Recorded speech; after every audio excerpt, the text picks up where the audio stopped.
The sun hung low in the sky, casting a golden hue across the dry, sprawling plains. The wind whipped dust in the air, scattering it across the worn dirt road that led to Clancy Buckley's ranch. The land was a patchwork of brown and green, with stretches of barren earth between patches of yellowing grass. It was a place that had once been alive with the laughter of children and the bustling of ranch hands, but now it was still, save for the occasional clamor of pigs in the barn or the low hum of insects in the heat. Clancy Buckley had lived on this land all his life, and most of it was spent in solitude now. His wife, Lila, had died 2 winters ago. Her passing had taken the life out of him, leaving him a hollow shell of the man he had once been. The ranch, once a testament to their hard work and shared dreams, now stood as a quiet reminder of what he had lost. He hadn't realized how empty the house had become until she was gone. Even the pigs, which he had once cared for with a kind of purpose, had become little more than a distraction, a way to fill his days without having to face the silence. Clancy hadn't made any friends in town after Lila's death, and he wasn't the type to seek them out. The neighbors had occasionally dropped by with sympathy or offerings, but he had no use for either. He didn't need charity, nor did he want to listen to people tell him how sorry they were. His sorrow was his own. He had grown used to the isolation, to the quiet stretches of the land that seemed to stretch on forever, mirroring the emptiness inside him. It was a rare day that anyone would come to the ranch. And when there was a knock at his door, he had no idea who it could be. The sun had just begun to dip behind the mountains, casting long shadows over the landscape when the sound broke through the silence. At first, Clancy thought he might have imagined it. He hadn't heard a car approach, and there was no sound of hooves, no indication that anyone was close. He walked slowly to the door, a slight ache in his joints, his boots heavy on the old wooden floor. The door creaked when he opened it, revealing a woman standing on the porch. Her face was half covered with a thick veil of dust and sweat, and her figure seemed almost swallowed by the dark dress she wore. She looked like she had been traveling for a while, the heat of the afternoon still lingering in the air, making everything shimmer like a mirage. Clancy stared at her, unsure of what to make of her presence. She was older than he expected, her face lined with age and hardship. Her hands, clutching a wicker basket, trembled slightly as she stood there. She wasn't exactly what he would have called fat, but there was a heaviness about her, a fullness that seemed to speak of someone who had spent years carrying burdens, both seen and unseen. The woman's eyes were uncertain, searching his face for some kind of response, but Clancy said nothing. He didn't invite her in. He didn't offer her a seat. He didn't even acknowledge the basket she carried. He simply stood in the doorway, the silence stretching between them. "Well," Clancy growled after a moment, his voice as rough as gravel. He hadn't spoken to anyone in days, and even the simple act of speaking felt foreign. "What do you want?" The woman hesitated for a moment before replying, her voice softer than he expected. I was sent," she stammered, her eyes flickering nervously as if unsure how to continue. "By the neighbors. To feed your pigs." Clancy's brow furrowed, confusion flickering in his chest. He hadn't asked for help, hadn't wanted help. The pigs were fine, and there was no reason for anyone to be concerned about them. He had always handled them on his own. He had always handled everything on his own. He wanted to tell her to turn around and leave, but something stopped him. It was a momentary hesitation, as if a part of him couldn't bear to send her away into the world, abandoned like he had been. "The pigs are fine," Clancy muttered, his eyes narrowing as he scanned her face for any sign of deceit. "I don't need anyone's help." She lowered her eyes for a moment, clearly unsure of how to handle his brusque manner.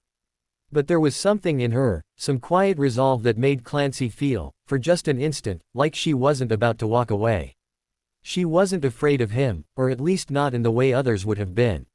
She wasn't looking for pity, or charity. It was as if she had simply been sent here on some mission, and the idea of turning back wasn't part of her plan. "I'm Mrs. Jeffries," she said, finally meeting his gaze. "Widow Jeffries. They said it's the least they could do. The whole town's worried about you." Clancy blinked. The town. He hadn't thought about the town in months. They had stopped coming around after Lila died. He was a man who didn't need anything, didn't want anything. The town had been content to leave him alone, just as he had asked. Why now? Why send this woman to feed his pigs? He felt a rush of irritation, but it wasn't entirely directed at her. It was the idea of people thinking they knew what was best for him, making assumptions about what he needed, what he wanted. Clancy had never been one for handouts, for people's pity. But the look in Mrs. Jeffries' eyes, the way she stood there as if she had no other place to be, caused something in him to soften, even if just for a moment. "Fine," he said, stepping aside. "I didn't ask for any help, but since you're here, you might as well do it." She smiled weakly, a hesitant expression, as if she weren't entirely sure if he was being kind or simply dismissing her. She walked past him into the cabin, her footsteps faint and unsure. Clancy lingered in the doorway for a moment longer, watching her silhouette disappear into the shadows of the house. He had no idea why she was here, and part of him didn't care. But another part, one he wasn't ready to acknowledge, felt something shift in him. It had been so long since anyone had taken any interest in his life. It had been so long since anyone had cared enough to send someone to his door. And for all his irritation, all his resentment of the town's meddling, he couldn't quite bring himself to turn her away. The door creaked shut behind him, and Clancy stood alone on the porch, feeling the weight of the moment settle over him like the dust in the air. The sun had slipped behind the mountains, leaving behind streaks of violet and rust in the sky. The air cooled quickly on the plains once darkness began to fall, the warmth of the day disappearing as if it had never existed. Clancy Buckley had spent the last hour in the barn, finishing his chores with the same quiet precision he had for years. The rhythmic grunts of the pigs and the rustle of straw filled the air, but even that wasn't enough to drown out the thoughts pressing in on him. He hadn't planned on letting the widow stay long. She'd come to feed the pigs, and that was all. He had told himself that once she was done, she'd leave, go back to town and tell everyone that Clancy Buckley was fine and didn't need any help. That was how it was supposed to go. But things had a way of changing when you let someone step inside your quiet world, even for a little while. By the time he finished locking up the barn, the stars had begun to show, faint and scattered. He could see the soft glow of the kerosene lamp through the cabin window. It flickered, throwing uneven light across the porch. When he walked back, he saw her there, Mrs. Jeffries, sitting quietly on the steps with her basket beside her. The cloth that had covered the bread and feed earlier now lay folded neatly in her lap. Her broad shoulders were slightly hunched, her hands clasped together as she looked out toward the endless stretch of land. "You still out here?" Clancy asked gruffly as he approached. His boots crunched against the dirt, breaking the stillness of the night. She turned her head slightly but didn't startle. "I'm just resting a bit," she said softly. "It's nice out here. Peaceful." Clancy stopped beside her, hands shoved deep into his pockets. He didn't know how to answer that. Peaceful wasn't what he would have called it. To him, the quiet had always been too heavy, too empty. But the way she said it, softly, almost reverently, made him look at the land differently for a moment. The wind moved through the dry grass in gentle waves, and the faint sound of crickets carried through the air. The pigs had settled down for the night, and the ranch, for once, didn't feel lonely, it felt still. She shifted slightly, making room for him on the step. "You've got a good place here," she said after a long pause. "A lot of folks would give anything to have this much land." He let out a short, humorless laugh. "A lot of folks wouldn't know what to do with it," he replied. "Land's only good when you've got someone to share it with. Otherwise, it's just more space to lose yourself in." She turned her head toward him, her eyes catching the dim light from the window. "That's a lonely way to look at it." Clancy shrugged, glancing out toward the dark fields. "It's the truth." Mrs. Jeffries looked down at her hands, her fingers twisting the folded cloth in her lap. "I suppose I understand that better than I'd like to," she said quietly. "After my husband passed, the house felt like it doubled in size. Every room was a reminder of something we'd built together. I thought I'd go mad from the silence." She smiled faintly, but there was no joy in it. "Now I guess I just got used to it." Clancy didn't say anything for a long while.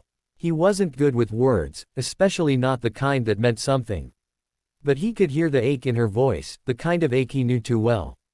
He remembered the first winter after Lila died, the way the house felt colder no matter how many logs he threw into the stove, how the nights stretched on forever.